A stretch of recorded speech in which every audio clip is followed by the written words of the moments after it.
Noong 2006, nagkaroon ako ng prostate cancer na.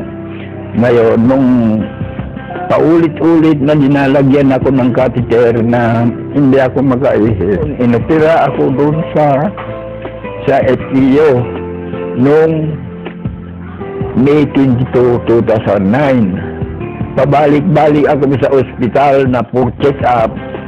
Tuwing 2 check-up ng 1 linggo, wala rin akong walang pagbabago, lalong sumasakit.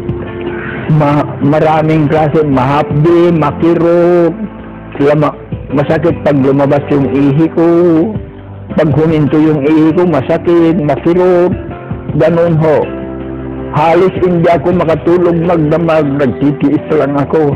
Lagi akong nakahiga, maski na nung pumunta sila nung dito, hindi ako makatagal ng mga 10 minutes na nakaupo ng ganito. Saka yung pagpunta ko sa FPO, pag pumunta ako, gagastos ako ng 5,000 yung punta ko.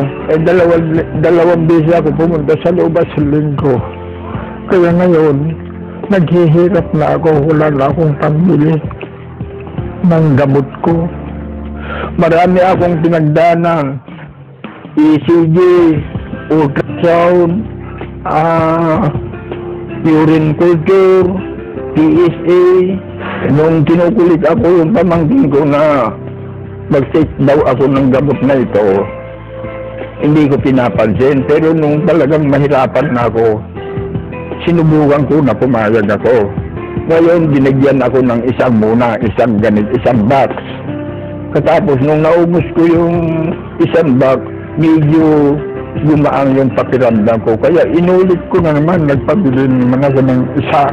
Ito, C247. Ito ang nagpagaan sa katawan ko, yung sakit ng nararamdaman ko na hapdi, kirot. Dahil po dito ay nakakalakad na ako, nakakapunta na ako yan, nagkapapasya-pasya ako dito sa lubang bahay ko. Walang paldos siguro ito kasi naranasan ko na ito. Kaya may papayo ko, yung may sakit, subukan nila. Walang mawawala.